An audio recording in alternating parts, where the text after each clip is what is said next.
Trading, clearing and settlement. इससे जो पहला लेक्चर था उसमें हम लोग पढ़े थे role and function of secondary market. जैसे कि हम जो भी काम करते हैं वो सेकेंडरी मार्केट के अंदर करते हैं, ठीक है। और जैसे मान लो कि मैं किसी शेयर को परचेज कर लेता हूं, बाई कर लेता हूं, ठीक है, या राहुल किसी शेयर को बाई कर लेता है, ठीक। अच्छा, तो राहुल किसी ना किसी से तो बाई किया होगा। मान के चलते हैं कि नेहा से राहुल रिलायंस का शेयर बाई कर लिया, ठीक है। बट कोई क्या गारंटी है कि राहुल नेहा से ही बाई करता है, या जब राहुल बेचता है तो वो नेहा के पास ही जाता है, ठीक है। इस बात का कोई गारंटी नहीं है। यहाँ जब मतलब सिंपल सा कहने का ये मतलब है कि कोई ना कोई बायर है, कोई ना कोई सेलर है, ठीक है।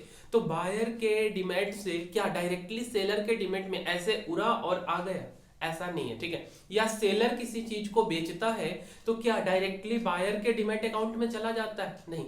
हम जानते हैं कि T+2 डेज सेटलमेंट के लिए लगता है, जो कि अब T+1 डेज, आज मैंने ट्रेड किया, आज मैंने शेयर को बाय किया और एक दिन के बाद मेरे डिमेट अकाउंट में आ जाएगा, ठीक है। तो इसका जो प्रोसेस है उसके बारे में हम समझेंगे एक एग्जाम्पल को लेकर के।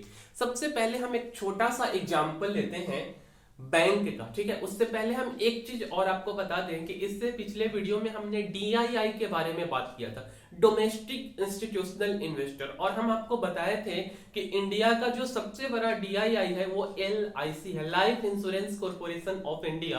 तो एक चीज आपको कंफ्यूज नहीं होना है कि डीआईआई आखिर कौन होता है। जैसे कोई भी इंश्योरेंस कंपनी हो गई, SBI लाइफ ले लो या HDFC का कोई इंश्योरेंस कंपनी ले लो, जो जो इंश्योरेंस कंपनी इंडिया के अंदर है, वो जब हम अपना प्रीमियम देते हैं, जब हम अपना इंश्योरेंस ओपन करते हैं, तो ऐसा तो नहीं कि वो अपने घर के लॉकर में पैसा रख देती है और उनका पैसा डबल हो जाता है, ठीक है। वो अपने पैसा को स्टॉक मार्केट के अंदर ही लगा के पैसा को ग्रो करते हैं, देन हमको वो पैसा देते हैं, ठीक है।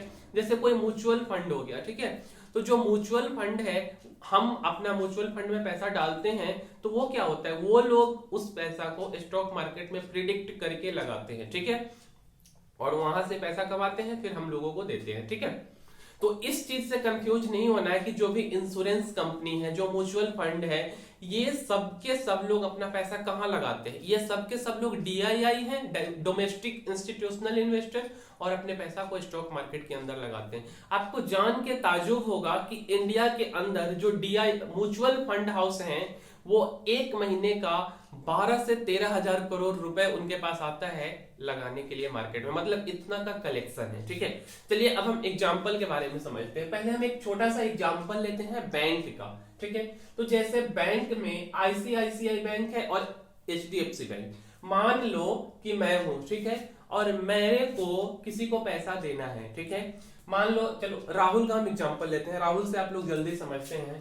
तो राहुल है और राहुल का अकाउंट है आईसीआईसीआई बैंक में, ठीक है, और नेहा है, नेहा का अकाउंट है HDFC बैंक में। अब राहुल क्या करता है कि राहुल 1 लाख रुपए, ठीक है, 1 लाख रुपए का चेक काटता है HDFC आईसीआईसीआई बैंक का, क्योंकि राहुल के पास HDFC बैंक का अकाउंट नहीं है, ठीक है। अच्छा, तो आईसीआईसीआई बैंक का राहुल जो है कि चेक काटा, ठीक है, नेहा के नाम पे, तो और नेहा का अकाउंट है HDFC में, तो कैसे यहां से यहां पहुंचेगा ये पैसा, ठीक है, क्योंकि दोनों बैंक अलग है। तो ये जो राहुल और नेहा के बीच दोनों जो डिफरेंट बैंक है, इसी बैंक के सेटलमेंट के लिए क्लियरिंग हाउस को बनाया गया था, ठीक है। कि जो आईसीआईसीआई बैंक का राहुल चेक काटा है, वो जाएगा पहले क्लियरिंग हाउस में। 1 लाख का चेक राहुल काट दिया नेहा को, ठीक है, टेंशन नहीं लेना है, आपको भी कोई काट देगा, ठीक। अच्छा, तो ये क्लियरिंग हाउस में जाएगा, और क्लियरिंग हाउस में जाने के बाद वो HDFC बैंक में जाएगा, ठीक है। ये HDFC बैंक हो सकता है, या बैंक ऑफ बड़ौदा हो सकता है, बैंक ऑफ इंडिया हो सकता है, ठीक है, SBI हो सकता है। जिस भी बैंक में जाना होगा, जिस भी बैंक में जमा करना होगा, मतलब सेंडर के अकाउंट से रिसीवर के अकाउंट में जिस भी बैंक में जाना होगा उसमें चला जाएगा, और उसी के बीच में एक क्लियरिंग हाउस होता है, ठीक है। क्या होता है, clearing house. Same to same condition stock market के अंदर भी होता है। तो ये चीज तो आपको समझ में आ गया कि जब दो डिफरेंट बैंक के बीच में चेक का ट्रांजैक्शन होता है, पैसा का ट्रांजैक्शन होता है, कौन से मेथड से? चेक वाले मेथड से। तो बीच में क्लियरिंग हाउस सबसे अहम रोल को प्ले करता है। और सेम चीज स्टॉक मार्केट के अंदर होता है, तो उसको हम आपको समझाते हैं।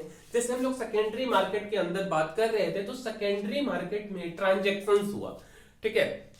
जैसे मान लो कि मैं दुकान पे गया और दुकान से मुझे चीनी लेके आना है, ठीक है, और नेहा को चाय पिलाना है, ठीक है, मतलब राहुल गया। तो फिर क्या होता है कि राहुल पैसा देगा दुकानदार को, दुकानदार सामान देगा, ठीक है। मतलब बीच में एक ट्रांजैक्शन हुआ, पैसा का मीडियम चाहे जो भी हो, ऑफलाइन हो या ऑनलाइन हो, बट ट्रांजैक्शन हुआ।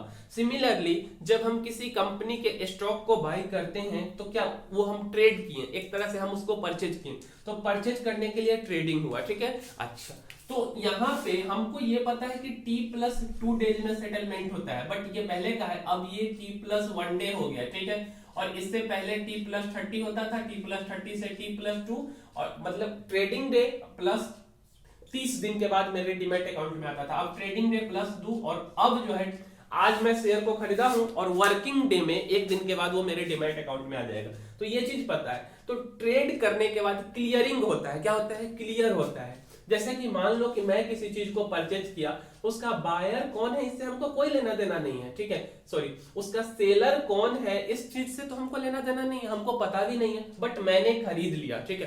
तो जिस सेलर ने बेचा, तो वो सेलर का कहां जाएगा? क्लियरिंग हाउस में जाएगा, ठीक है। और उसी में 2 दिन का टाइम लगता है और फिर आता है मेरे डीमैट अकाउंट में, ठीक है।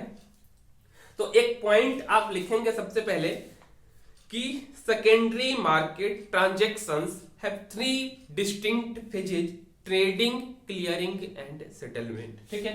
अब बात करते हैं स्टॉक एक्सचेंज के बारे में। जो इंडिया के अंदर जो स्टॉक एक्सचेंज है, या हर देश के अंदर जो स्टॉक एक्सचेंज होता है, वो इलेक्ट्रॉनिक ऑर्डर मैचिंग सिस्टम को फॉलो करता है। जैसे यहाँ पे बायर और सेलर के बीच में जो ट्रांजैक्शन हुआ, बायर और सेलर के बीच में जो ट्रांजैक्शन हुआ, इसको मैच करना पड़ेगा, ठीक है, कि बायर राहुल है और सेलर नेहा है, ठीक है, या बायर नेहा है और सेलर कौन है? राहुल है। तो ये मैचिंग होता है, ठीक है, कि कौन कौन है, इससे हमको कोई लेना देना नहीं है। तो वो जो है इलेक्ट्रॉनिक ऑर्डर मैचिंग सिस्टम को फॉलो किया जाता है, ठीक है। वो हर देश का होता है। क्यों ऐसा किया जाता है? क्योंकि बहुत ही तेजी से इफिशिएंट, इफेक्टिव और फास्ट ट्रांजैक्शंस हो, ठीक है। तो इसके लिए भी एक पॉइंट लिखेंगे कि stock exchange in India feature an electronic order matching system, ठीक है, that facilitates efficient and speedy execution of trades। ये स्क्रीन पे आपको दिख रहा होगा, तो वहां से भी आप लिख सकते हैं, ठीक है। और इसी प्रोसेस के लिए कॉमन सेटलमेंट सिस्टम बनाया गया है, जिसके बारे में हम अभी आपको बैंक के एग्जांपल लेके बताए थे। हम उसको स्टॉक के बारे में अभी समझाते हैं कि कोई ट्रेड किया, खरीदा, मान लो सोमवार को खरीदा, तो सेटलमेंट पहले कितने दिन में होता था? 2 दिन में। T+2 मतलब ट्यूसडे और वेडनेसडे, 2 वर्किंग डे, मतलब थर्सडे के दिन मेरे अकाउंट में, मेरे डीमैट अकाउंट में हर हाल में शेयर आ जाएगा, जो भी कंपनी का हम बाय करेंगे, रिलायंस या टाटा पावर या जो भी हो, ठीक है। तो 2 दिन, अब 1 दिन, मतलब मंडे को मैंने परचेज किया, ट्यूसडे टाइम लेगा सेटलमेंट होने में, और वेडनेसडे को मेरे अकाउंट में आ जाएगा। तो सिमिलरली स्टॉक मार्केट में क्या होता है, यहाँ पे आईसीआईसीआई बैंक ना होके यहाँ पे बायर होगा और यहाँ पे क्या होगा? सेलर होगा, ठीक है।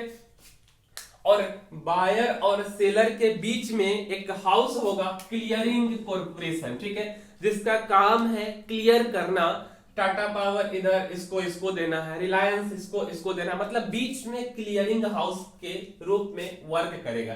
जैसे हम आपको एग्जांपल से समझाते हैं, NSCCL, national securities clearing corporation limited, ये क्लियरिंग हाउस है NSE, national stock exchange of India के लिए, ठीक है। अब यहाँ एक चीज आप देखेंगे, लिमिटेड, ठीक है।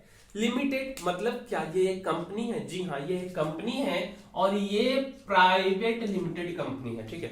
तो क्या इसको स्टॉक एक्सचेंज में लिस्टेड होना जरूरी है? नहीं, इससे क्या लेना देना है कि स्टॉक एक्सचेंज में लिस्टेड हो। जैसे LIC है, LIC स्टॉक मार्केट में पैसा लगाती है, बट क्या LIC स्टॉक एक्सचेंज में लिस्टेड है? नहीं है, अब लिस्टेड हो रही है। ये कोई नेसेसरी नहीं है, बट NSCCL ये एक कंपनी है जो कि NSE, national stock exchange of India के लिए क्लियरिंग हाउस का वर्क करती है। जैसे एक दिन में 62,000 करोड़ का ट्रांजैक्शन होता है NSE पे, ठीक है।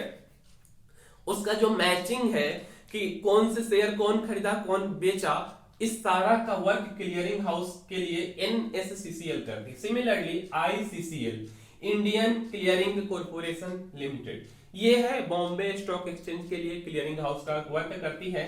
और एकदम मतलब जो है ना कि एकदम कंफर्टेबल रिलेशन को बनाए रखता है क्लियरिंग हाउस, क्योंकि क्लियरिंग हाउस नहीं अगर रहेगा ना तो इतना आसानी से कोई काम हो ही नहीं पाएगा। जैसे मान लो बैंकिंग में एक दो दिन में मतलब चेक का जो काम होता है वो 24 घंटे 48 घंटे में हो जाता है। पहले तो थोड़ा सा टाइम लगता था, उस समय क्लियरिंग हाउस नहीं था, एक एक महीने लग जाता था, ठीक है। तो अब तो शायद 24 या 48 घंटे में हो जाता है, तो ड्यू टू क्लियरिंग हाउस, ठीक है। तो ये अगर क्लियरिंग हाउस नहीं रहे तो बहुत ही डिफिकल्ट हो जाएगा। इसलिए जो ये ICCL है, NSCCL है, ये जो क्लियरिंग हाउस है, रिलायबिलिटी बिल्ड रिलेशनशिप, मतलब एकदम आसानी से वर्क करवा देता है हम लोगों का, ठीक है। XMSCI, जिसको कि हम लोग MCX SX के नाम से जानते हैं, कमोडिटी स्टॉक एक्सचेंज, उसका जो क्लियरिंग हाउस है वो है मेट्रोपॉलिटन क्लियर, ठीक है। ये क्लियरिंग हाउस के रूप में वर्क करता है, ठीक है। अब इसके बाद हम लोग पढ़ेंगे डिपोजिटरीज के बारे में, डिपोजिटरीज पार्टिसिपेंट्स के बारे में। जैसे हम लोग NSDL CDSL का नाम जानते हैं, ठीक है, नाम सुनते हैं, इसका क्या वर्क है, कैसे वर्क करती है, क्या प्रोसेस है, तो इससे जो अगला वीडियो होगा इसी पे बेस्ड होगा, ठीक है। तो इस सब को आप एक बार नोट कर लीजिए। हम साइड हो गए हैं, इतना कुछ को आप अपने भाषा में, और मिलते हैं फिर अगले वीडियो में। ये है लेक्चर 10, लेक्चर 11 में डिपोजिटरीज और डिपोजिटरी पार्टिसिपेंट के बारे में, NSDL CDSL, इस सब का जो वर्किंग है इसके बारे में हम पढ़ेंगे, ठीक है। डीमैट फॉर्मेट में जो शेयर है उसको जो है कि मतलब पहले जो कागज पे लिखा होता था, क्योंकि पहले जो है डीमैट अकाउंट ये सब मतलब जैसे मोबाइल में ऐप के थ्रू इतना आसानी से नहीं होता था, तो एक पेज पे लिखा होता था। तो NSDL और CDSL का वर्किंग प्रोसेस क्या है, इसका काम क्या है, क्या यह बैठ के कुर्सी पे कुर्सी तोड़ती है या कुछ और भी करती है, ठीक है। तो इसके बारे में हम पढ़ेंगे। मिलते हैं किसी अगले वीडियो में, तब तक के लिए धन्यवाद।